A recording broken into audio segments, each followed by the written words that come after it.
RX-93 뉴2 하이뉴 건담은 뉴 건담과 디자인이 다른 또 하나의 아무로의 마지막 전용기로 애니메이션이 아닌 소설판 작품인 기동사 건담 역습의 샤 벨토오치카 칠드런에 등장하는 기체입니다. 벨토오치카 칠드런은 역습의 샤의 1고 시나리오였는데 이 작품은 아무로의 연인이 임신한 벨토오치카라는 점 그리고 인간의 진화에 중점을 두고 모빌 슈트를 부정하는 점 때문에 극장용 시나리오로 채택되지 못했죠. 이후 스폰서의 의향에 맞춰 모빌 슈트를 중심으로 재편하는 과정에서 퀘스의 역할과 나나이의 성격 등이 바뀌고 그라브는 균레이가 되는 등 캐릭터가 전반적으로 조정됩니다. 그리고 히로인이 첸 악이란 새로운 캐릭터로 바뀌었으며 벨토치카와는 이미 헤어진 사이가 되었죠. 이후 토미노 감독의 세계관은 소설인 벨토치카 칠드런을 중심으로 전개되고 애니메이션은 역습의 샤를 바탕으로 하지만 테마 자체는 소설판을 중심으로 뻗어나가죠. 그런 면에서 하이뉴는 특별한 의미가 있는 기체예요.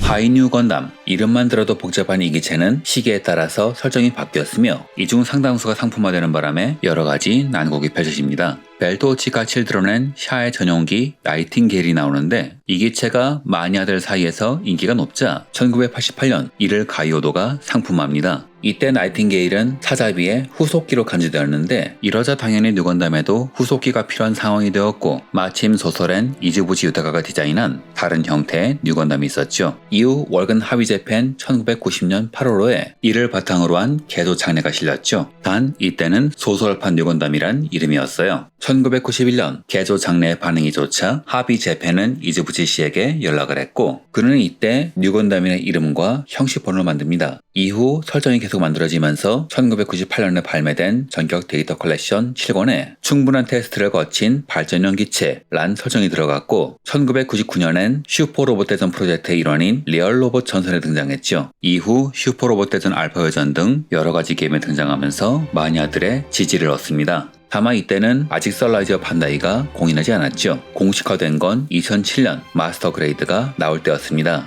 무려 15년 만이죠. 이때 이즈부지 씨는 상품화에 맞춰 디자인을 다듬고 설정을 새로 추가합니다. 이후 마스터그레이드 버카가 나오면서 다시 한번 설정을 정리하고 이 과정에서 뉴건담의 발전형이란 설정은 사라지고 뉴건담과 같은 기체로 설정이 바뀌죠. 즉 윙제로와 윙제로 커스텀과 같은 관계겠군요. 모양과 기능은 다르지만 사실상 같은 기체. 다만 윙제로보다 상황은 훨씬 복잡해서 크시건담과 마찬가지로 버전이 여러가지입니다. 초기 소설판, 이즈부치 개정판, 가도켜짐의 개정판 그리고 타키가와 쿄시 버전 게다가 말은 같은 기체라면서 디자인의 정통성을 두고 싸우고 있죠. 이즈부치 씨는 이 기체의 이름을 하이뉴라고 지었습니다. 이 이름은 뜬금없이 나온 게 아니었죠. 나가노 마모르시에 의하면 원래 뉴건담의 이름은 하이 S 건담이었다고 합니다. 이유는 기체의 이름이 샤를 능가한다 에서 온 것인데 왜 샤인데 C가 아니고 S냐? 도미노 건독이 샤의 스펠링을 S로 착각했다네요. 결국 기체의 이름은 바꿔야 했는데 반다이의 압력으로 인해 나가노 씨는 하차해야 했고 이후 이즈부치 씨가 뉴건담을 맡게 됩니다. 이렇게 뉴건담이 태어났고 하이 S라는 이름은 스케치에만 남게 되었죠. 이후 이즈부치 씨는 하비 재팬에게서 소설판 뉴건담의 이름을 지어달라는 부탁을 받게 되는데요. 그는 잉그램, 앤티온이 보여주듯 공업하기 좋은 디자인을 잘하는 사람이죠. 즉 스폰서나 판권자의 의사를 벗어난 행위를 절대 안 합니다. 당연히 그는 토미노 감독에게 이를 상의했고 하이에스라는 이름에서 하이를 따서 하이 뉴건담의 이름을 지은 거죠. 하이 뉴건담의 초기 설정은 뉴건담의 발전형인데 원래 하이의 의미가 초월한다는 뜻이었으니 발전형이란 설정을 넣은 거지요. 여러가지 뒷설정과 인터뷰가 가득한 공식 기록 전집이란 설정집에는 나가노 마모르시의 메모가 꽤 많이 남아있는데 여기에 상당히 흥미로운 기록이 있어요. 하이에스 건담은 지온계의 기체이므로 나이팅게일, 기라 도가와 같은 슬릿 처리가 되어 있다. 즉 처음 토미노 감독이 고안한 하이에스 건담은 지온계 기체, 즉 샤가 만든 건담이었다는 거죠. 이후 하이에스 건담은 하이뉴 건담이 되고 이게 뉴 건담이 되면서 지온계라는 설정은 파기되지만 본편에서 뉴 건담을 사이코 프레임을 건너준 게 샤니 사실상 샤가 만든 건담이라 봐도 무리가 없겠죠. 이후 시나리오는 지온계 건담이 아닌 샤가 만든 것이나 다름없는 건담으로 흘러가는데요. 소설과 애니에서 또 다른 차이점이 생깁니다. 바로 사이코 프레임의 유출 과정이죠. 역습의 샤에서는 에너아임의 기술진을 통해서 유출시킨 반면 소설인 벨토치카 칠드런에선 초반에 벌어진 핍스루나의 전투에서 샤가 그라브를 회수해서 철수할 때 부서진 사이코 독을 남겨두지요. 이후 아무로는 이 기체를 회수한 후 사이코 프레임을 뜯어내어 하이뉴 건담을 장착하는데요. 사실 이는 샤아가 의도한 겁니다. 그리고 아무로도 이 의도를 정확하게 파악하고 있었죠. 공식 키로 전집엔 샤아가 아무로에게 사이코 프레임이 넘어가도록 획책했다 란 내용이 있죠. 또한 토미노 요시우키의 세계란 책에선 원래 하이에스 건담의 파일럿은 균에이가 아니라 퀘스란 말이 있는데, 그렇다면 핍스 루나에서 교전하다 기체를 빼앗기는 게 원래는 퀘스였다는 얘기입니다. 이는 퀘스의 역할이 초기 안에 비해 많이 바뀌었다는 힌트가 되기도 하지요. 현재 반다이와 선라이즈는 이 기체의 설정 정리를 포기한 듯 보이는데, 아무로가 발전시켰다는 설정을 밀어붙이는 이유는 샤아가 준 기체를 발전시켰다는 원래 설정 때문이 아닌가 합니다. 반면 샤아가 직접 만든 건담이라는 설은 폐기되는데, 결과적으로는 이게 정답 같습니다. 왜냐하면 샤아가 준 모빌슈를 몰고 싸웠다고 하면 보는 관객들이 감동할 리가 없지요. 기술자인 아버지의 피를 이어받은 아무로가 자신의 사상을 반영한 기체로 이겼다는 게 더 멋있지 않겠어요? 이렇게 지온이 만든 건담은 기획으로만 남고 사라졌지만, 건담 빌드 다이버즈 리라이즈에 뉴 건담의 프라모델을 바탕으로 한 뉴 지온 건담이 등장한 이유가 되죠. 또한 이즈구치 유타카는 바울 디자인할 때 제타 건담의 모노아이 버전으로 만들었는데, 이게 나중에 건담 빌드 다이버즈 외전 지니어스 헤드라인에 건담 린드블룸이 나오게 된 계기이기도 합니다. 즉 지온기의 건담은 많은 건담 팬들의 꿈이었단 이야기가 아닐까요?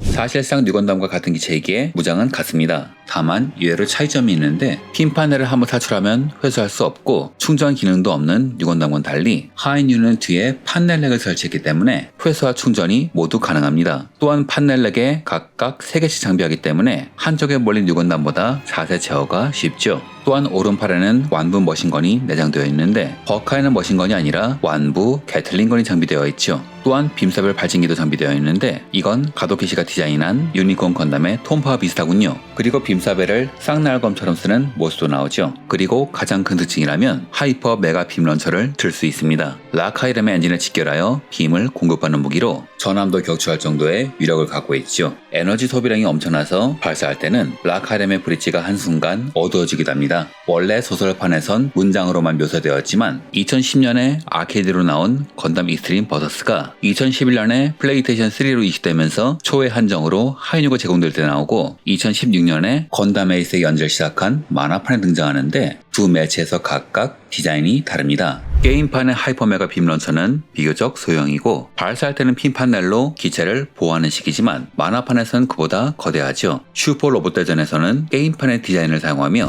RG 프라모델은 만화판의 디자인을 사용합니다. 이 무장이 생긴 이유는 아무래도 제작 스케줄 때문이겠죠. 요시, 3段構えだ。すまんが、みんなの命をくれ。 원래 론도벨의 작전은 핵미사일로 엑시제 노드를 파괴하고, 그래도 안되면 내부에서 파괴하고, 이것마저 실패하면 하이퍼베가 빔 런처로 엑시제를 통째로 파괴하는 것이었습니다. 상품의 캐치프레이즈가 론도벨의 비장의 카드로 정해졌던 이유죠. 하지만 애니메이션에선 말은 3단계 작전이라고 하지만 실제로는 2단계밖에 나오지 않습니다. 역습을 시하는 제작 기간이 정말 촉박했는데, 일정을 확보하고 러닝타임을 맞추기 위해 3단 작전을 2단으로 줄였지만 대사를 수송하는 건 잊어버린 거죠. 여담이지만 3단계 준비, 3단 가마에는 스모의 기본체, 상단, 중단, 하단을 통칭하는 말에서 온 겁니다. 3段構えだ。 마지막으로 핀판넬 베리어, 역습의 시야 작중에서는 알파 아질의 공격을 버텨내지 못하는 아무로의 인기응변이 나온 기술이었지만, 하이뉴 건담의 경우에는 정식 기능입니다. 영상 매체로는 모형전사, 건프라 빌더즈, 비기닝 G에서 처음 등장했지만, 역습의 샤아가 워낙 유명한 고전이기도 하고 뉴건담이 워낙 유명하다 보니 인지도가 제법 있는 편입니다. 다만 비공식이란 물에서 오래 놀아서 그런지 디자인은 다양합니다. 소설판, 이즈부치 씨가 수정한 버전, 가도키 하지메의 버카, 페일라이더로 유명한 파키가와 쿄시판이 있죠. 그는 마스터 아카이브 책자의 디자인을 맡은 사람이기도 합니다. 2005년 이즈부치 씨는 상품화에 맞게 디자인을 수정하는데, 이때 전반적으로 뉴건담과 닮은 체형으로 바뀝니다. 하지만 반응이 그리 좋지 않았죠. 당시의 마스터 그레이드가 막 떠오르면서 원작의 디자인을 멋대로 해석하는 카도키 씨에 대한 불만이 상당히 컸는데, 그 사람들조차 카도키 쪽이 더 낫다는 소리를 냈었죠. 2014년엔 가도키 하지메 버카가 나오죠. 그는 상품화를 위해서 원작의 디자인을 직선형으로 바꾸는 식으로 과감하게 해석하는 성향이지만, 가끔가다 버카에서 원작의 디자인 철학을 중시하는 때도 있는데요. MG 제타 건담 버카가 그랬고, 하이뉴 건담 버카에서는 이즈부치 씨의 디자인을 일부 따와버렸죠. 좋은 디자인인데 이를 이어받지 못한 게 안타까웠다고 합니다. 단 여기에는 오리지널 해석도 들어가서 가도키 하지메 오리지널인 하이뉴 퍼카 HWS 장비가 존재하죠. 하지만 이 둘이 모두 찬반 여론이 심해서 그런지 2021년에 나온 RG는 타키가와 쿄시의 디자인을 바탕으로 이즈부치의 안을 일부 반영한 오리지널 디자인이 되었습니다. 하이뉴 버카가 데칼 작업의 난이도도 높고 자세 잡기도 어려워서 초보자에게 절대 추천 못할 물건이라면 RG는 지금까지의 기트의 문제점이 모두 해결된 물건이며 건프라 기술력이 어디까지 발전했는지 잘 보여주는 제품이죠. 물론 RG 특유의 고정성 문제가 있긴 하지만 프라모델 중 하나를 고른다면 RG가 아닐까 합니다. 우린 벨토치가 칠드런이 극장판 시나리오로 채택되지 않은 이유를 영화에서 아무로가 결혼한 모습을 보고 싶지 않아서 임신한 히로인을 보고 싶지 않아서라고 알고 있습니다. 그런데 단지 그 이유라면 히로인만 교체하거나 혹은 임신하지 않았다는 걸로 가필하면 됐겠죠. 하지만 그렇겐 할 수 없었습니다. 벨토치카와 뱃속의 아이는 이 작품의 핵심이었으니까요. 극장용 시나리오를 심사하던 투자자 심의위원단, 즉 제작위원회죠. 이 사람들은 벨토치가 칠드런의 테마는 모빌슈에 대한 부정이며 나아가 완구를 팔 시장을 형성하는 걸 부정하는 것이라고 판단했습니다. 이는 토미노 감독도 인정하는 내용이죠. 공식 기록 전집이라는 책에는 토미노 감독의 인터뷰가 실려 있는데요. 여기서 감독이 이런 말을 합니다. 시나리오 1권을 썼을 때 문득 이런 생각이 들었다. 인간의 힘이 너무 강하게 묘사되는 바람에 굳이 모빌슈가 필요없는 스토리가 되어버린 것이다. 역습의 샤에서 엑시를 밀어낸 것이 모빌슈였다면 벨토치가 칠드런에선 아무로와 벨토치카의 아이, 생명의 힘이 엑시를 밀어내죠. 그것도 하이뉴가 파괴하는데 실패한 엑시를 말이죠. 이래서야 모빌슈가 돋보일 리가 없습니다. 이후 토미노 감독은 로봇을 돋보이게 하면서 인간의 힘으로 직을 구하는 시나리오를 구상하게 되는데 전 개인적으로 그 답을 먼저 낸 것은 토미노 감독이 아니라 기동 무투전 직원단의 감독인 이마가와 야스히로 감독이라 생각합니다. 마지막에 도몬걸 레이는 사랑의 힘으로 데빌 건담을 무너뜨리죠. 로봇도 돋보이면서 인간도 돋보이는 훌륭한 마무리가 아닐까요? 그리고 이후 토미노 감독도 턴웨이 건담으로 이에 화답하고요. 벨토치카와 뱃속의 아이는 세상을 구했습니다. 이는 모빌슈는 할 수 없는 그야말로 기적이었죠. 하지만 모자는 마지막 씬에서 힘을 다 써버렸고 섬광의 하사유의 시점에선 행방불명이 되어버렸죠. 하지만 인간들은 이 희생과 기적을 보고서도 전혀 반성하지 않았고 이에 절망한 소녀는 테러리스트 마프티가 되어 인간의 힘을 바탕으로 싸움을 시작합니다. 이상으로 영상을 마칩니다. 시청해주셔서 감사합니다.